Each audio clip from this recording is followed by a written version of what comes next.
केंद्रीय बजट 2025-26 1 फरवरी 2025 को संसद में पेश कर दिया गया है। यह लगातार 8वीं बार है जब वित्त मंत्री निर्मला सीतारमण ने बजट पेश किया है। बजट 2025-26 में कर नीतियों, खर्च की प्राथमिकताओं और सब्सिडी जैसे महत्वपूर्ण मुद्दों पर जोर दिया गया है। 12 लाख रुपए तक की आय कर मुक्त होगी। सेक्शन 8(7)(a) के तहत छूट पहले 25,000 थी, अब इसे बढ़ाकर 60,000 कर दिया गया है। यह बजट विभिन्न क्षेत्रों जैसे कृषि, उद्योग, स्वास्थ्य और शिक्षा और आत्मनिर्भर भारत की दिशा में एक महत्वपूर्ण कदम है। यह बात मध्य प्रदेश के ऊर्जा मंत्री और शिवपुरी जिले के प्रभारी मंत्री प्रद्युम्न सिंह तोमर ने होटल PS में पत्रकार वार्ता को संबोधित करते हुए कही। इस दौरान जिला अध्यक्ष जसवंत जाटव, नरेंद्र बिरथरे, हरवीर रघुवंशी, नगर पालिका अध्यक्ष गायत्री शर्मा, महामंत्री सोनू बिरथरे, गगन खटीक, धैर्य वर्धन शर्मा, पवन जैन, सीमा शिवहरे, मीडिया प्रभारी विकास डंडोतिया मौजूद रहे। हमारे देश के यशस्वी प्रधानमंत्री जी के नेतृत्व में वित्त मंत्री आदरणीय निर्मला सीतारमण निर्मला जी के नेतृत्व में जो हमारा बजट 25-26 का पेश किया है, ये बजट 2047 का विकसित भारत की तरफ ले जाने वाला बजट है। इस बजट में को ध्यान में रख करके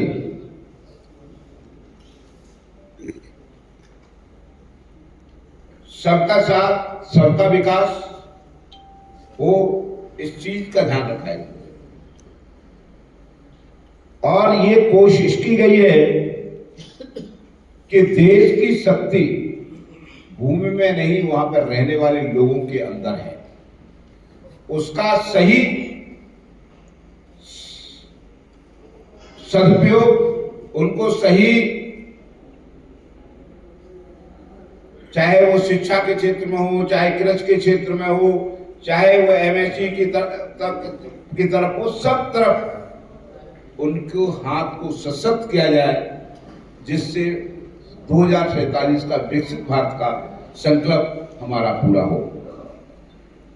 तो मैं आपसे ये कहना चाहता हूं कि ग्रामीण स्मृति के लिए कृषि, रोजगार सृजन के लिए MSME और नवाचार के लिए निवेश, आर्थिक वृद्धि के लिए निर्यात, यह बजट 6 प्रमुख क्षेत्रों पर केंद्रित है, अर्थात कराधान, ऊर्जा क्षेत्र, शहरी विकास, वित्तीय क्षेत्र, नियामक सुधार और खनन। आपके मध्यम वर्गीय परिवार को सशक्त बनाने के लिए, चाहे आप देखिए कि वरिष्ठ नागरिकों का पर जो ब्याज है पहले 50,000 तक लगता था, वो छूट 1 लाख तक कर दी गई। चाहे आप ये देखिए विदेशी प्रेसिडेंटों पर संग्रह की सीमा 7 लाख रुपए से बढ़ाकर 10 लाख रुपए कर दी गई। मोदी जी की सरकार ने मध्यम वर्ग पर बोझ को कम करने के मार्ग को जारी रखा। शून्य की श्रेणी में मौजूद 7 लाख रुपए का जो से बढ़ा करके 12 लाख रुपए कर दिया। इसकी हम समीक्षा करें। मंत्री जी, आपने जैसे कहा सफाई पर, स्वच्छता पर काफी ध्यान दिया गया है। बजट में काफी ध्यान दिया है स्वच्छता पर, आदिवासी बस्तियों को साफ करने और आदिवासी हितग्राहियों के स्वास्थ्य और स्वच्छता पर। लेकिन वर्तमान में शिवपुरी की स्थिति ऐसी है, एक भी वार्ड में ना तो सफाई हो रही है, ना ही कचरा कलेक्शन वाहन पहुंच रहे हैं और लोग परेशान हैं। तो इस बात से मैं अभी कुछ दिन में पहले मैं 2 बार खुद यात्रा करके आया। सफाई यो कह रहे हो, कलेक्शन हो ही नहीं रहा है।